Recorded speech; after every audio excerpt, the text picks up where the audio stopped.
En primer lugar, damos continuación a estas formaciones desarrolladas para estas semanas. Como siempre, me gusta explicar para los que todavía, para vosotros es el primer webinar, todas estas formaciones están incorporadas en nuestra plataforma de formación Trenco-Ilbruck. Es estratégico, es algo inherente a nuestra compañía, toda la parte formativa, porque consideramos pues, que más allá de ser un fabricante de productos, es muy importante trasladar al mercado de nuestros clientes la necesidad de entender cómo funcionan, cómo se aplican y para qué sirven. Dentro de esta plataforma de formación Campus, pues hemos creado estos webinars para estas semanas para aprovechar que todos disponemos desgraciadamente de algo más de tiempo para hacer incidencia y poder ir viendo con algo más de profundidad temas que en el día a día nos es más complicado. También me gusta recordar a todos los asistentes que disponemos de un canal de YouTube donde os animo a suscribiros, donde vais a poder encontrar en cada una de las listas de reproducción pues, vídeos muy específicos de nuestros productos, de cómo se aplican, para qué sirven. Son vídeos de una duración más o menos sobre unos 2 minutos y muchas veces pues aquí el que una imagen vale mil palabras, sobre todo si además esta imagen está animada, yo creo que se cumple, con lo cual os invito a suscribiros. Ya sé que alguno de vosotros en estos webinars lo habéis ido haciendo y bueno, veréis que vais a ir recibiendo notificación de todos los vídeos y que vamos colgando. Entre ellos, también por comentarlo, el vídeo que estamos grabando de este webinar, donde luego pues tendréis eso, la opción de poder ver ya con más tranquilidad, aparte de los contenidos que os vamos a ofrecer. Bien, dicho o realizada la introducción, vamos a pasar ya a los contenidos, las pinturas intumescentes.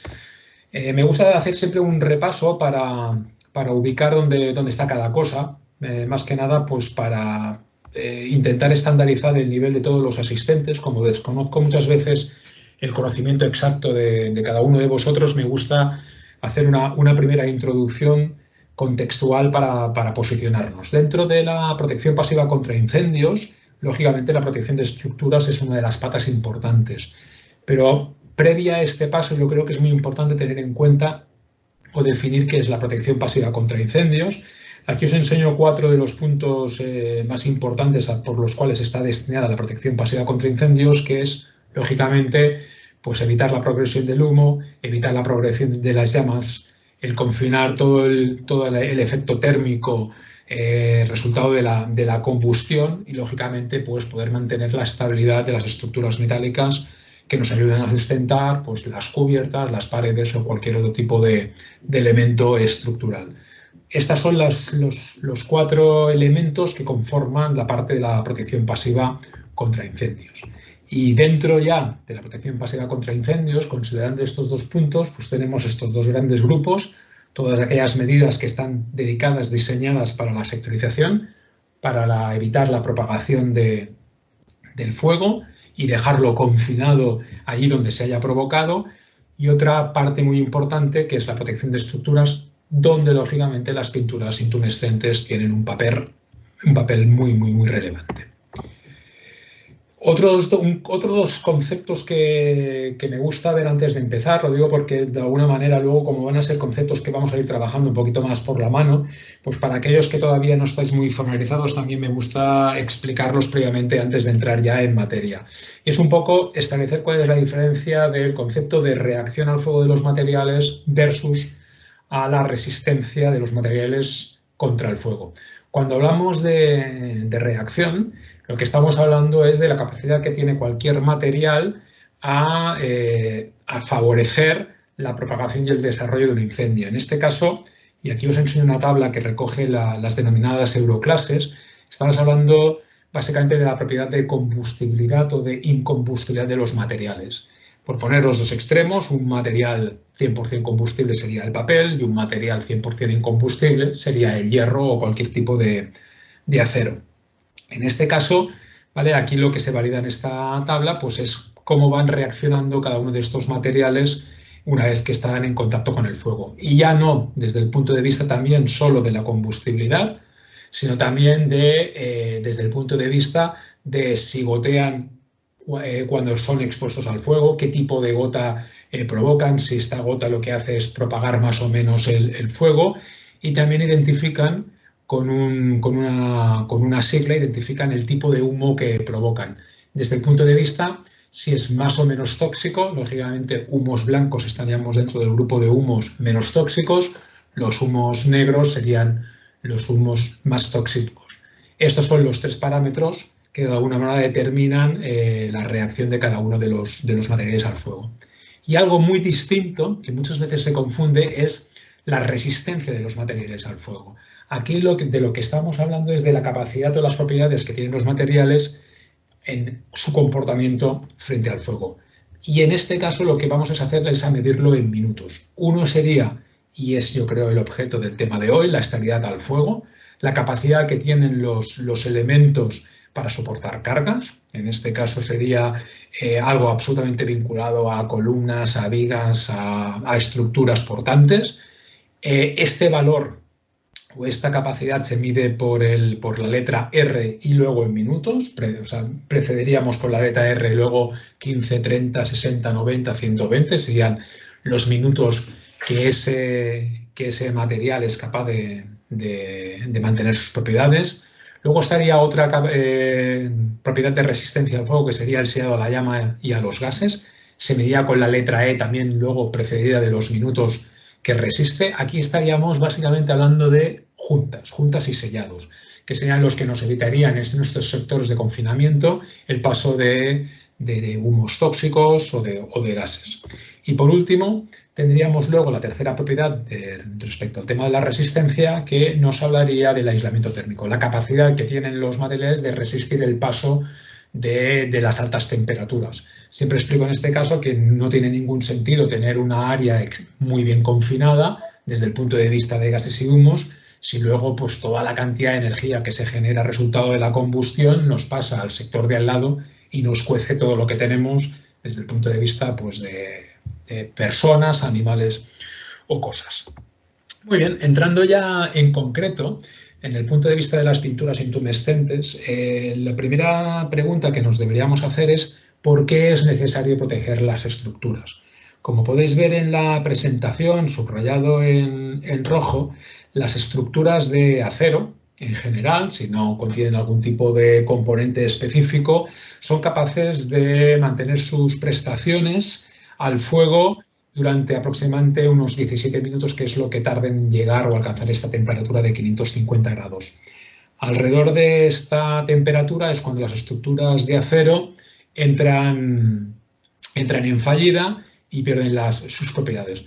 Por eso es importante el poder proteger esas estructuras metálicas con algún tipo de recubrimiento que nos permitan retrasar el estado de falla. Es decir, el objetivo, en este caso de las pinturas intumescentes, no es evitar que estas estructuras fallen, sino sobre todo el objetivo es retrasar el fallo con una particularidad o con un objetivo, y es tener tiempo suficiente y necesario para hacer una evacuación tanto de personas, que es el objetivo fundamental, como de bienes inmuebles en caso que queramos salvar pues eso, temas de propiedad que nos parezcan interesantes, ponerlos a salvaguarda del incendio.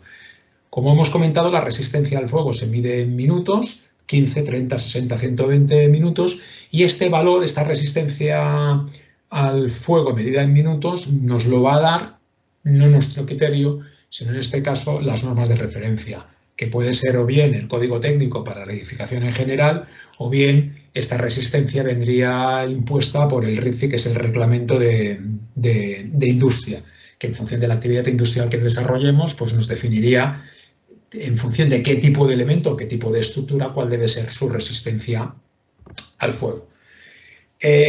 ¿Cómo funcionan las pinturas intumescentes? Es decir, ¿de qué manera la aplicación de este tipo de pintura, que muchas veces, sobre todo si son en base a agua, pueden parecer, desde el punto de vista del menos experto, una pintura muy parecida a cualquier otro tipo de pintura general o convencional? Este tipo de pintura, la característica que tienen es que a partir de una temperatura determinada, aproximadamente en un rango entre 250 y 300 grados, empieza a modificar su estructura química, multiplicando incluso hasta 100 veces su tamaño para generar un tipo de recubrimiento de merengue para proteger esta estructura metálica y que se retrase que el núcleo de esta estructura metálica pueda llegar a esa temperatura que hablábamos anteriormente de 550 grados. Es decir, lo que hace es generar una coraza exterior a la estructura metálica, evitando que la temperatura del fuego penetre en el interior del núcleo de esa estructura y acabe de alguna manera generando que esa estructura pierda su carga y su resistencia. Vamos a ver en un breve vídeo el concepto de cómo funciona la intumescencia para que sea mucho más clara para todos. Este tipo de vídeos, como recordaba inicialmente, los vais a poder encontrar en nuestros canales de YouTube por si ya luego posteriormente los queréis ver con más tranquilidad. Vamos viendo en el vídeo pues un poco qué le pasa a las estructuras metálicas, dónde está este punto de inflexión que se encuentra alrededor de esos 550-600 grados, donde las estructuras de acero por sí solas pues pierden su estabilidad. Si lo que hacemos en este caso es protegerla con pinturas intumescentes, lo que vamos a conseguir es que en caso de incendio, como podéis ver, esta intumescencia, este recubrimiento, esta protección, actúe retrasando que la estructura acabe venciendo.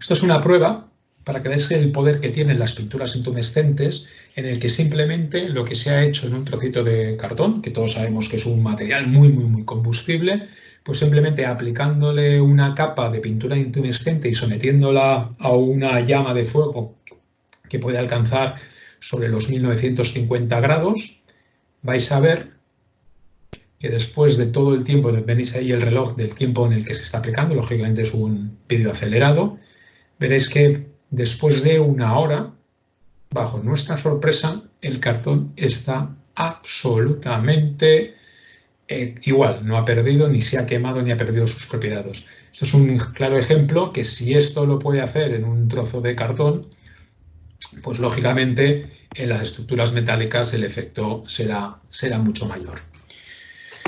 Bueno, vamos desgranando un poco el tema de las pinturas intumescentes, ¿vale? Pero ya vamos a ir entrando en cada una de las particularidades, porque dentro de las pinturas intumescentes lo que hay que entender es que una pintura intumescente no es simplemente un solo revestimiento que tiene el 100% de sus características, sino que la pintura intumescente, en función de la composición o en función del tipo de aplicación, es decir, en función de qué tipo de estructura estamos aplicando y sobre todo dónde se encuentra esta estructura, porque esta estructura puede encontrarse en un interior o puede ser una estructura metálica semi-expuesta o puede ser una estructura metálica que esté totalmente expuesta.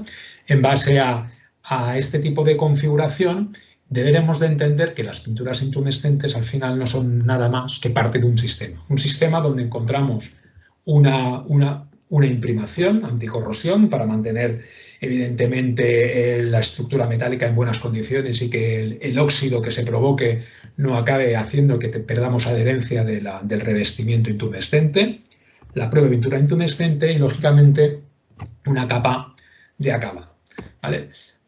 Alguna de estas, en algunos casos, como os comentaba, en función de dónde vamos a localizar esta estructura metálica o incluso qué tipo de tecnología de pintura intumescente vayamos a utilizar, puede ser opcionable. Es decir, serían estas las tres capas estándar o convencionales para definir un sistema de aplicación de pintura intumescente, pero como veremos posteriormente, puede ser que en algunos casos muy concretos o en función de la tecnología que vayamos a utilizar, no requiramos ni de cama de imprimación porque no nos sea necesario y en algunos casos incluso no requiramos de una capa de acabado porque tampoco nos sea necesario. Pero más que nada, me gustaría que os quedara en esta fotografía porque esta sería de alguna manera una configuración más estándar. ¿Cuáles son las grandes ventajas de la pintura intumescente? No lo he comentado, pero lo pongo encima de la mesa para aquellos, insisto, que a lo mejor a nivel de conocimiento pues no tengan un conocimiento tan profundo.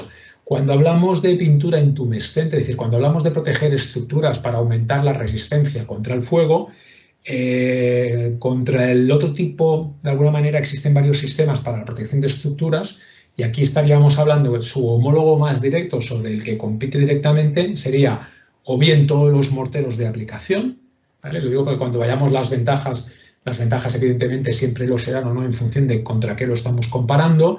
Podríamos también proteger todas las estructuras metálicas mediante la utilización de paneles resistentes al fuego, paneles tipo pladur que tienen lógicamente resistencia al fuego. Es decir, no hay una única manera de proteger las estructuras metálicas, hay varios sistemas y cuando hablamos de las ventajas, lógicamente, lo estamos haciendo siempre en contraposición con los distintos sistemas que hay de protección de estructuras metálicas. Por eso, cuando hablamos de pinturas intumescentes, lógicamente es un sistema muy eficaz de protección. En algunos casos, como os comentaba, podemos utilizar incluso la misma pintura intumescente como pintura anticorrosión del acero, porque tiene esa función en función de donde esté expuesta. Desde el punto de vista estético, es una de las mayores ventajas que nos aporta, porque todos aquellos que conozcáis los sistemas de protección mediante la proyección de mortero o la utilización de placas tipo pladur resistentes al fuego, pues lógicamente desde el punto de vista estético, evidentemente unos nos esconden la estética de la propia viga o de la propia columna y en el otro caso pues en la cantidad de material de aportación que hemos de hacer con los proyectados de mortero, pues hacen lógicamente que estéticamente pueda ser más o menos cuestionable. Desde el punto de vista estético pongo algún caso concreto, por ejemplo, en la ciudad de Barcelona, donde se hacen en muchos casos rehabilitaciones de edificios, de locales comerciales que están en los bajos de antiguas viviendas de la Eixample, que forman parte de alguna manera de construcciones realizadas a finales del siglo IX. Muchos de estos edificios comerciales disponen de columnas de hierro forjado que tienen un alto valor estético.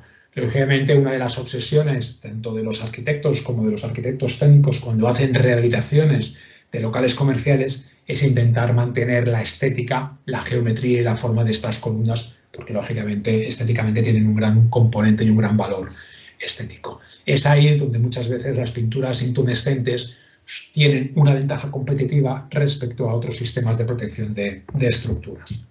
Desde el punto de vista del mantenimiento, también tiene una gran ventaja competitiva porque es muy fácil poder reparar un arañazo, una zona determinada que por efectos de un golpe o por una patología muy concreta pues se haya podido deteriorar una zona de esa protección. Es muy fácil realizar la reparación y volver a mantener o a reconsolidar la resistencia de toda la estructura.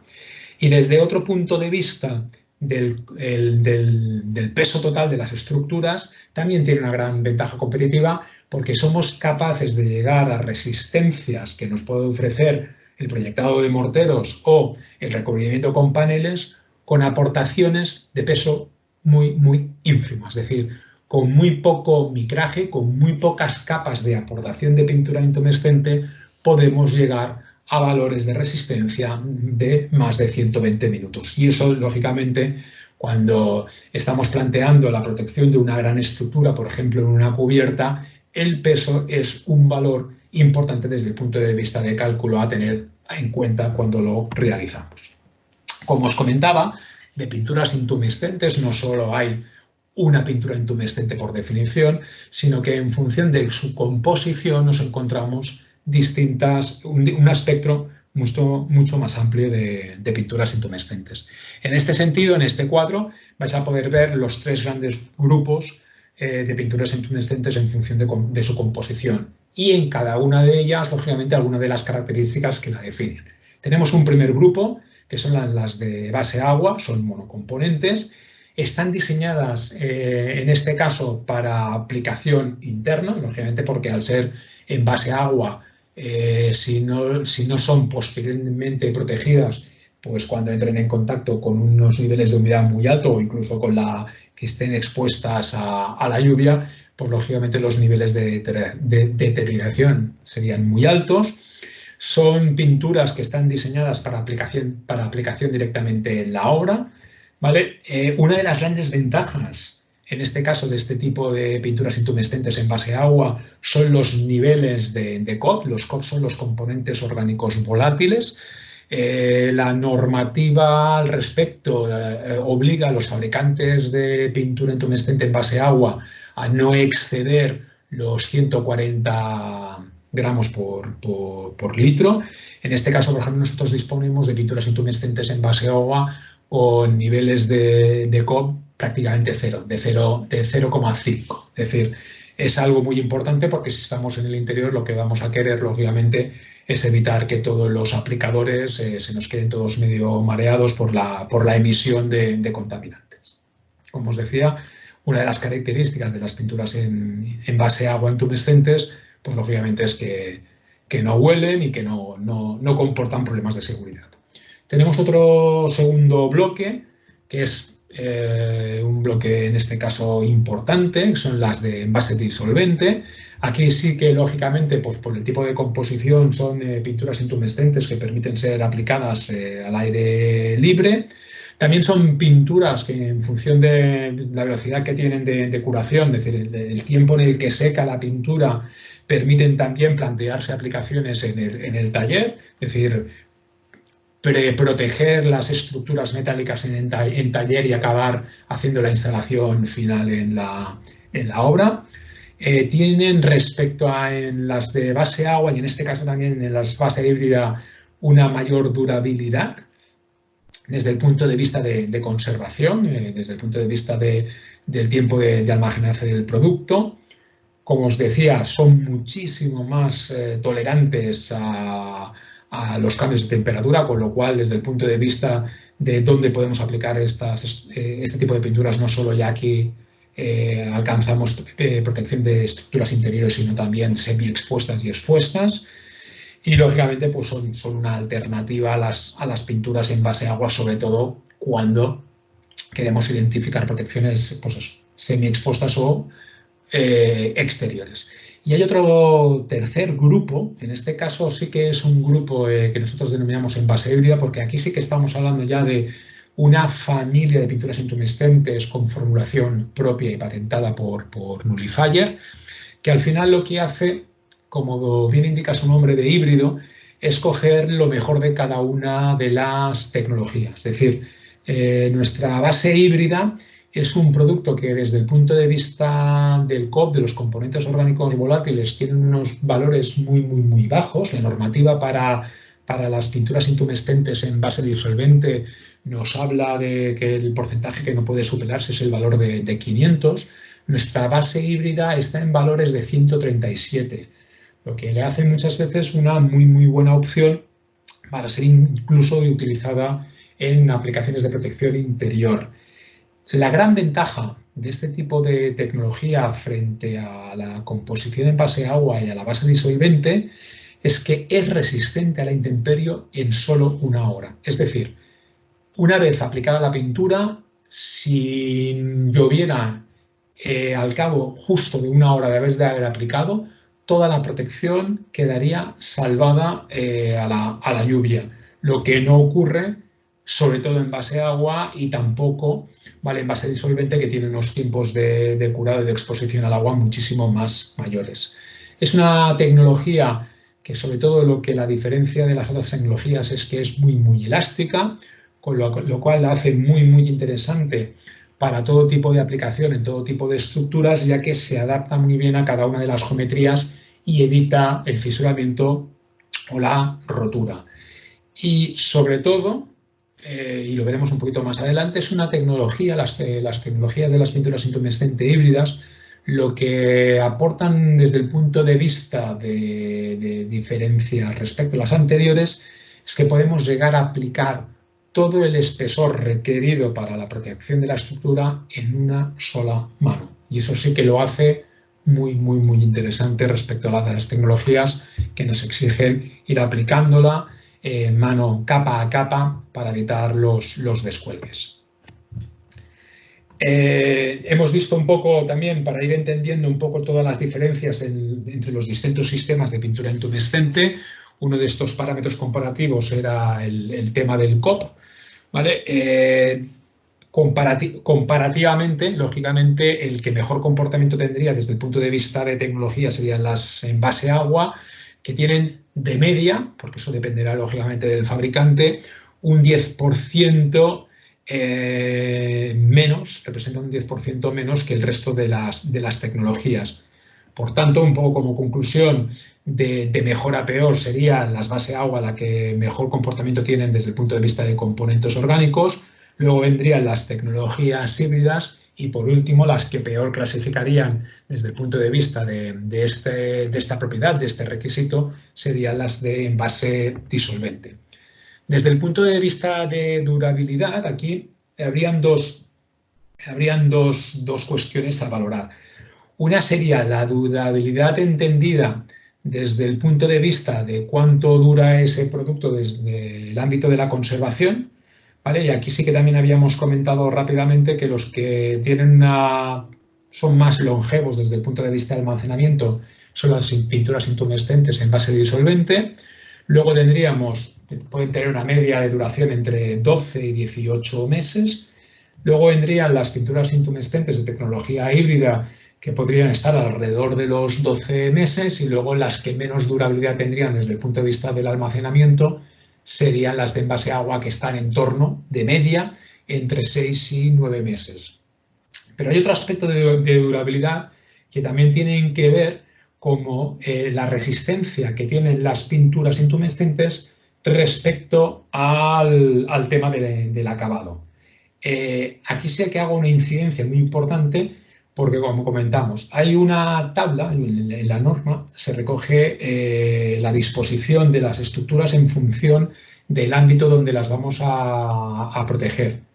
Esta clasificación viene de C1 a C4 e indica C1 estructuras que están en el interior con no más de una humedad relativa del aire del 50%, y a partir de aquí vamos incrementando en situaciones más desfavorables. C2, interiores con una humedad relativa del aire de más de un 80%, C3 serían estructuras semi-expuestas, C4 serían estructuras totalmente expuestas. Dentro de esta clasificación, lo que es importante entender, y también lo que nos va a dar un patrón de funcionamiento o de mejor elección de la tecnología que debemos aplicar para nuestras estructuras, es saber cuál tiene mejor comportamiento en función de cuál sea la estructura o dónde se encuentre la estructura que vayamos a proteger. De todas, base agua, disolvente, híbrida, la que mejor comportamiento tiene en todo tipo de situación son las híbridas. De hecho, las híbridas podemos encontrarnos la aplicación de pinturas intumescentes híbridas en situaciones C3 sin pintura de acabado. Es decir, son pinturas que nos permiten pintar en una sola mano, que en una sola hora pueden estar expuestas al agua, pero que además, y aquí sí hago una incidencia desde el punto de vista del impacto económico que tienen, no requieren de pinturas de acabado. Y esto lógicamente las hacen muy, muy atractivas. Bueno, veo que me he adelantado a mí mismo en la presentación. Esto es lo que os comentaba. Es decir, desde el punto de vista de la duración en cuanto a lo que tiene que ver en el almacenamiento, pero también desde el punto de vista ambiental, ¿vale? Cuál es la resistencia que presenta en las pinturas intumescentes en función de cuál sea su tecnología en cada uno de los sustratos. Desde el punto de vista del tiempo de secado, cuando lo veremos ahora un poquito más adelante, cuando hablamos de los espesores que hay que aplicar de pintura intumescente en una estructura metálica, hablamos de dos tipos de espesores. Una es el espesor en húmedo y el otro es el espesor en seco. Supongo que la mayoría de vosotros ya habrá notado que en las fichas técnicas nosotros hablamos de este doble espesor, porque lógicamente lo que nos va a indicar es la cantidad de sólidos que tiene la pintura, es decir, qué porcentaje hay de sólidos y qué porcentaje hay de disolvente en su composición. En el caso de la tecnología en base a agua, entenderemos que este disolvente se trata de agua.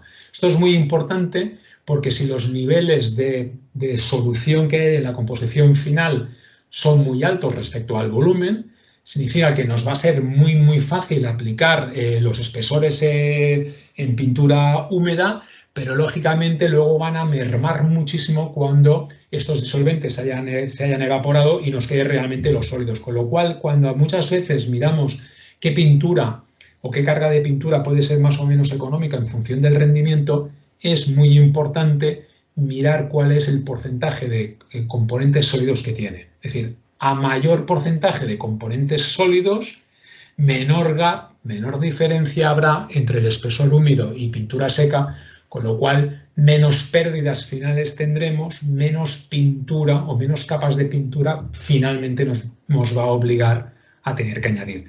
Insisto que para los que estéis menos versados en la materia, todo esto ahora que estoy comentando puede sonar un poquito extraño, pero luego veremos unos ejemplos donde entenderéis muy bien a qué me refiero y para acabar de consolidar estos conceptos.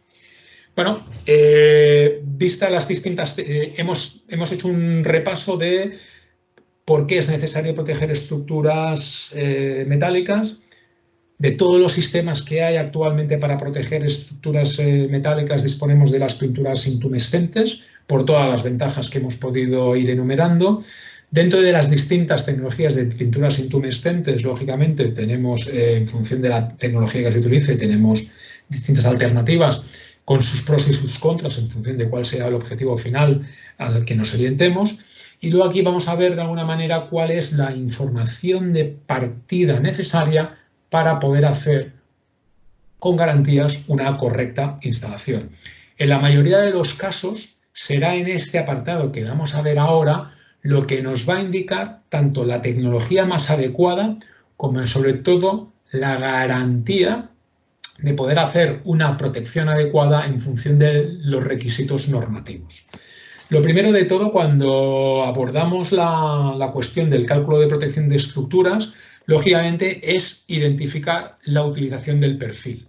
Es decir, no es lo mismo el comportamiento al fuego, la reacción al fuego que va a tener un elemento como un pilar o una columna, por la situación en la que se encuentra, es un elemento que está dispuesto y trabaja por compresión, que los elementos de carga como las vigas. En función de cómo sea este perfil, el tipo de protección que tendré que realizar y el espesor que deberé darle de protección será distinto. Por eso es muy importante, y aquí así también ya me estoy planteando como objetivo final, obviamente, la comparación de presupuestos, de rendimiento, incluso de costes de las diferentes tecnologías, el entender muy bien si lo que quiero es proteger un pilar o una viga por su comportamiento. Otro elemento clave del tema de la protección o para realizar un correcto cálculo de la protección de estructuras es identificar qué tipo de perfiles, la tipología del perfil. Actualmente disponemos todos de miles y miles de prontuarios que nos permiten identificar si estamos hablando de una IPN, si estamos hablando de un HB, si hablamos de un tubo de sección cuadrada, de un tubo hueco de sección rectangular, de una L. Es lógicamente importante identificar el tipo de perfil. Y, obviamente, importante identificar las dimensiones. ¿Por qué? Porque lo que tendremos que finalmente saber es cuál es la masividad de ese perfil. ¿Qué es la masividad? La masividad es un coeficiente resultante de dividir el perímetro total de ese perfil dividido de su sección. La masividad al final es un coeficiente que lo que nos permite es establecer un cálculo en función de la tecnología de pintura intumescente que utilizamos para saber qué cantidad de material de aportación en función de esa masividad debemos aplicar para garantizar una resistencia en un tiempo determinado. Sé que lo que acabo de decir, para los que no estáis acostumbrados, suena muy raro, pero luego, insisto, vamos a hacer un ejemplo de cálculo de una estructura con distintas tecnologías para que entendáis muy bien de qué estamos hablando. Pero insisto que al final lo que persigue definir exactamente qué tipo de perfil estamos utilizando es la masividad. Esa relación entre el perímetro total del perfil dividido de su sección que nos indicará finalmente cuánta aportación, cuánto micraje, cuánto espesor de pintura intumescente debemos aplicar para poder garantizar la resistencia de esa estructura. Lógicamente, la cantidad de los perfiles que hay que proteger son necesarios si queremos hacer un cálculo total de protección de estructuras. Y otro tema muy importante, que muchas veces no se considera excesivamente y puede variar sustancialmente el cálculo final de una protección, es identificar si esos perfiles que estamos utilizando, cuántas caras de exposición va a tener ese perfil al fuego. No es lo mismo, por ejemplo, un pilar que debemos de plantearnos que en la mayoría de los casos estará expuesto a las 4 caras de fuego, es decir, como pilar que es, podemos encontrarnos lógicamente en una situación de configuración de un espacio que si hay un incendio está expuesto por todas partes, o a diferencia, por ejemplo, de una viga que puede ser que una de sus caras esté asentada en el forjado superior, con lo cual esa cara no quedaría expuesta al fuego. Esto es muy importante identificarlo, insisto, porque como al final lo que vamos a tener que calcular es todas las caras que están expuestas al fuego y cuánta pintura necesitamos para proteger todas esas caras en contacto, puede variar sustancialmente el cálculo final en cuanto a kilos y a cantidad de pintura a aportar en función de todos estos detalles, con lo cual son información de partida y requisitos de partida indispensables a considerar. Otro de los temas a tener en cuenta, lógicamente, pues será el dimensionamiento total de las longitudes, porque no vamos a hacer solo un cálculo de un porcentaje de superficie de protección, sino que aquí el interés, lógicamente, sería establecer la protección total y toda la pintura en función de la tecnología que utilicemos para poder dar una protección global a todos aquellos elementos que queremos proteger. Por último, y también importante, lo que decíamos al inicio de la presentación, tendremos que saber cuál es la resistencia medida en minutos que vamos a tener que garantizar en función de la norma de aplicación. Evidentemente, a mayor espesor, hasta un límite determinado que nos lo va a determinar la masividad, evidentemente cuanto más espesor coloquemos en esa estructura, más tiempo de resistencia le vamos a dar, pero evidentemente más dinero gastaríamos, más material aportaríamos, con lo cual lo que hemos de saber exactamente es si esa estructura debe estar protegida a 30, a 60 o 90 o a 120 minutos. Desde el punto de vista del cálculo, hay otra parte muy importante que es la temperatura. Es decir, cuando nosotros enseñamos, o cuando se ensayan generalmente todos los fabricantes, enseñamos las pinturas intumescentes, se hacen mediante lo que nosotros llamamos las tablas. Y las tablas lo que determina es el cálculo en función de la masividad y resistencia medido en temperatura. Y esas temperaturas oscilarán, como bien decíamos al inicio, a partir de cómo se comporta esa pintura a 250 grados, cómo se comporta esa pintura a 400 grados, a 500, a 550, a 700, porque dentro del cálculo ese parámetro de temperatura evidentemente será importante a la hora de acabar de decidir cuál es el espesor total que hemos de aplicar. Hasta aquí la parte teórica. Antes de abrir la parte de consultas o de dudas, lo que os comentaba, para poder acabar de entender todo lo que ahora hemos visto hasta el punto de hoy, ¿vale? Vamos a realizar un cálculo simulado de protección de estructuras donde lo que vamos a hacer es poder entender todas estas variables que hemos ido viendo, tanto desde el punto de vista de la protección como el comportamiento en función de la tecnología. Vamos, por ejemplo, lo que decíamos, importante, vamos a definir el tipo de perfil que vamos a proteger. Por ejemplo, vamos a utilizar un perfil tipo I. Vamos a definir que las dimensiones de este perfil, por ejemplo, es una IP de 240. Lógicamente, como estamos trabajando sobre un prontuario, cuando yo aquí defino exactamente el tipo de perfil, lo que estoy diciendo es lo que mide. ¿Por qué? Porque con la dimensión de este perfil voy a poder calcular la masividad. Esto es la masividad a la que hacía referencia, ¿vale? Que es la proporción que hay entre el perímetro y la sección. Vamos a decirle cuántas unidades de ese perfil vamos a proteger, qué medida tiene, ¿vale? Vamos a identificar las caras de protección, ¿vale? Yo voy aquí de momento a ponerle 4 caras, voy a decirle que esa estructura va a estar expuesta a 4 caras. Vamos a decirle que esta estructura va a ser una columna, por eso he definido esas 4 caras. Aquí voy a definirle la tecnología. Voy a poner esta tecnología. Esto es una tecnología en base a agua, es una pintura intumescente en base a agua. Y luego, como aplicaré otra tecnología, en este caso híbrida, podréis ver qué diferencias me aporta una respecto a la otra. Por supuesto, le vamos a decir la resistencia en minutos que queremos que cumpla esta estructura. Vamos a decir que esté protegida a 60 minutos. ¿Vale? Entonces, en este caso, ver, si os fijáis en el documento, en la calculadora, todavía no tengo ningún resultado. ¿Por qué? Porque me falta un elemento importante y fundamental, que es decirle a qué temperatura quiero testearlo. De normal, de media, ¿vale? Aquí en España, tanto por el código técnico como por el RIPCI, la temperatura crítica del acero para el tema de columnas se establece en valores entre 500 y 550. En rojo, a la derecha, veréis los resultados del cálculo. Me dice que para toda esta estructura que hemos protegido con esta configuración y esta tecnología, esta pintura intumescente en base a agua, voy a tener que utilizar 1039 micras de espesor de película seca, ¿vale? De pintura húmeda, cuando yo esté aplicando, para que el aplicador sepa cuánto representan 1039 micras secas, le vamos a indicar que tiene que aplicar 1484 micras, que él va a poder medir en húmedo. Y aquí tenemos qué peso estoy haciendo por metro, ¿vale? de aplicación, y lógicamente cuál es el peso total de la pintura aplicada.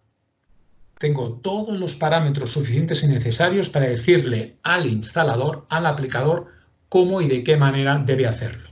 Vamos a hacer ahora un comparativo con otra tecnología para que veáis un poco las diferencias, como resumen de todo lo que hemos ido exponiendo y para que todos los conceptos de alguna manera puedan quedar más claros. Voy a repetir, para poder hacer un comparativo por tecnologías, exactamente los mismos parámetros, para que no sea la modificación de parámetros lo que nos da diferencia, y solo lo que voy a hacer es cambiar la tecnología. Ahora le voy a indicar que en vez de pintar con una pintura intumescente en base a agua, lo voy a hacer con una de tecnología híbrida.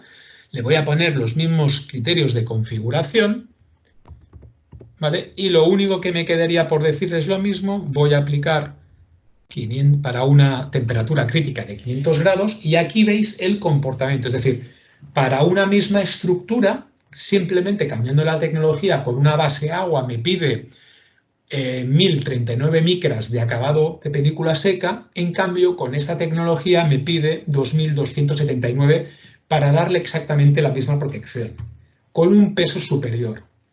¿Qué se derivaría de esto? Pues que lógicamente la pintura híbrida es más cara, me requiere más pintura. Es correcto siempre y cuando no hiciéramos consideraciones de otra índole. ¿Cuál podría ser?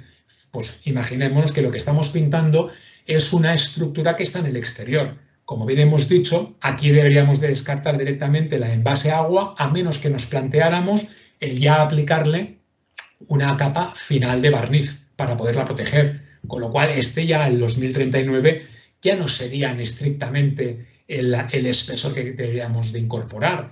Y además, al ser una pintura en base a agua, nos obligaría también a dar una imprimación previa. Con lo cual, como bien decíamos al principio, lo que definimos son sistemas, deberíamos de tener una visión global para poder entender cuál de las tecnologías es mejor, cuál nos implica más coste o cuál nos supone mayor espesor. Por eso digo que en el tema de la protección de pinturas intumescentes o de protección de estructuras, no solo hay que mirar pintura contra pintura, sino que hay que mirar sistema contra sistema.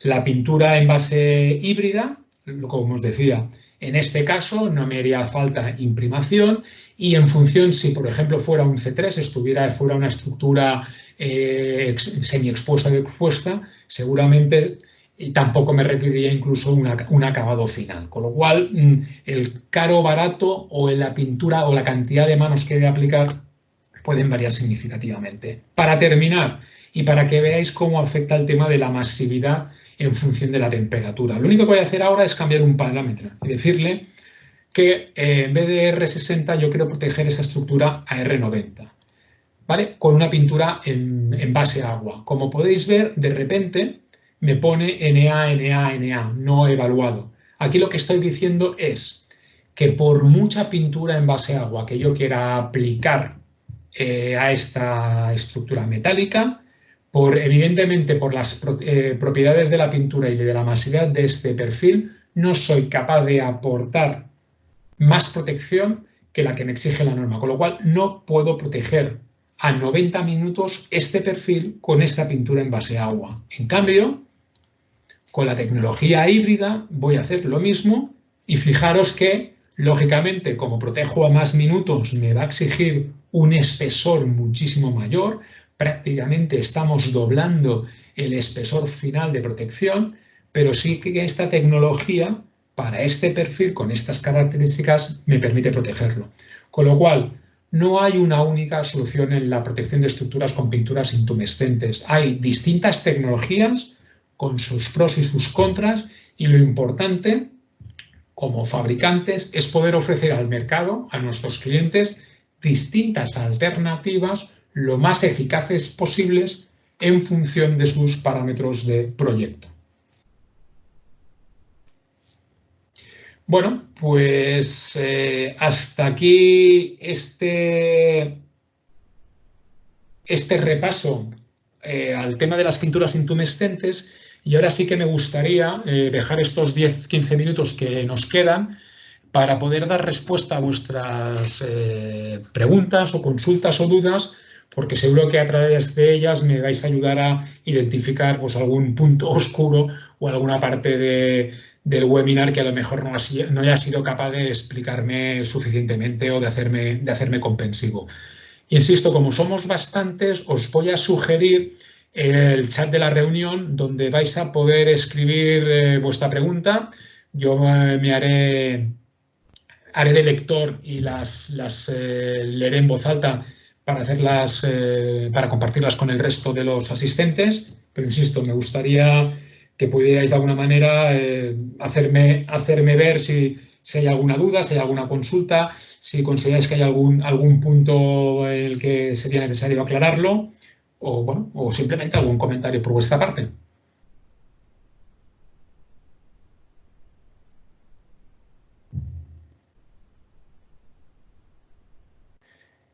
Creo que de momento no hay ninguna consulta de momento. Vale. ¿Por qué la temperatura crítica es diferente dependiendo del país? Gracias, Carlas, por la pregunta, y así permitimos un poco el generar un diálogo con vosotros, que yo creo que es la parte más importante. La temperatura crítica no se define por país, sino por norma. Hay dos grandes normas que contemplan y definen estas temperaturas críticas. Una es la norma BS, que es la British Standard, de aplicación lógicamente en Reino Unido y en todos los países de la Commonwealth y en la mayoría de los países internacionales. Y luego están las normativas EN, las aplicaciones de las normas europeas. Ahí es donde hay distintas diferencias en definir las temperaturas críticas. Con lo cual, ¿qué es lo importante cuando definimos un proyecto? Saber cuál es la norma de referencia que lo define para poder definir a su vez la temperatura crítica.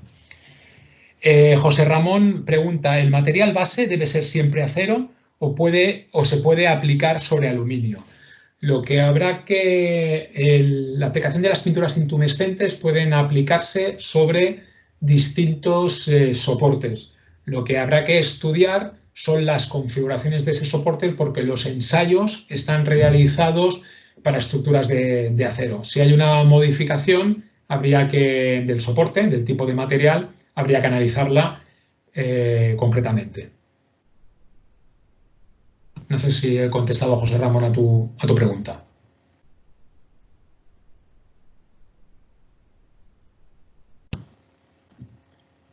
Por ahondar, mientras se Vale. Para ahondar un poco en lo que hablábamos de la temperatura crítica, básicamente comentaros que el estándar inglés y el estándar europeo difieren, sobre todo, o lo que les matiza, ya no es tanto las consideraciones de temperaturas, que también hay ciertas franjas que son distintas, sino sobre todo en la probeta de ensayo. Hay ciertas diferencias en dónde colocan las sondas en los hornos para probar, las distancias y las alturas de donde se colocan las sondas. Por eso, a veces los resultados pueden diferir y por eso es obligatorio identificar cuál es la norma de aplicación para poderla justificar. Lógicamente, en Europa, la norma nuestra de referencia en la que se nos obliga a cumplir y sobre la que nosotros debemos de dar cumplimiento es la norma europea. ¿Alguna pregunta más? ¿Por qué existen tantos rangos? Buena pregunta. Existen rangos porque nos encontramos en situaciones de fuego a veces muy distintos. Lo que nosotros queremos evaluar es la curva de comportamiento que tiene una pintura. A ver, dicho de otra manera, cuando tenemos una estructura metálica expuesta al fuego, como os comentaba, esta temperatura de 550 grados no se alcanza de inmediato, no pasamos de 0 a 550 grados, sino que la temperatura es progresiva. Lo que nosotros queremos analizar y lo que analizan los ensayos de nuestras pinturas intumescentes es la misma curva de fuego a la que está expuesta la estructura metálica, porque en función de cómo sea y el tipo de perfil que sea esta estructura metálica, va a ir modificando sus propiedades en función de esa curva de fuego.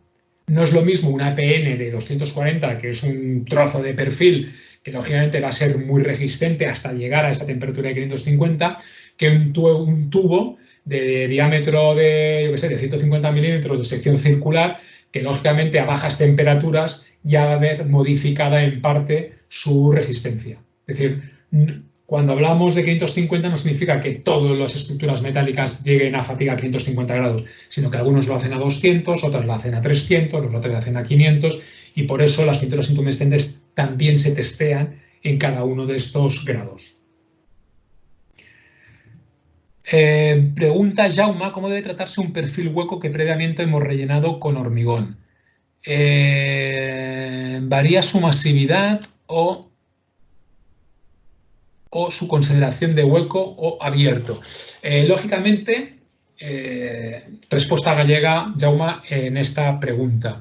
Cuando un tubo normalizado o un tubo que está considerado dentro de nuestro ETE, y ahora hablo concretamente para poder dar una respuesta a tu pregunta, entendiendo que el ETE, para aquellos a lo mejor que no entendáis qué significa ETE, ETE es el documento de evaluación técnica ensayada, es decir, el pasaporte donde indica qué hemos ensayado, de qué manera hemos ensayado, con qué rango de temperaturas y sobre qué tipo de perfiles para poder decidir esas tablas. En nuestro ETE, cuando hay un elemento que no se considera como tal, lo hemos de estudiar ad hoc. Contamos, lógicamente, con nuestros ingenieros de fuego, que son los que pueden dar respuesta muy concreta a tu pregunta. Es decir, podríamos llegar a entender que un tubo hueco relleno de hormigón podría verse variada su masividad, con lo cual también su aplicación, el espesor de protección podría incluso ser distinto, pero habría que estudiarlo, tendríamos que saber cuál es el diámetro de ese tubo, cuál es el espesor de ese tubo, es decir, ahí deberíamos de ir más al detalle, al caso específico, para poder dar una respuesta mucho más concreta. Pedro Fernández nos pregunta si una viga expuesta a sus 4 caras se tiene que considerar como un pilar y, en caso negativo, ¿por qué no? No. Es decir, el comportamiento de un pilar y una viga son distintas independientemente de las caras de exposición. Por lo que os comentaba, un pilar o una columna trabaja con presión y la viga tiene un sistema de cargas distinto. Eso ya de per se, desde el punto de vista de resistencia al fuego, los hacen distintos, independientemente de la cantidad de caras al fuego en que estén expuestas.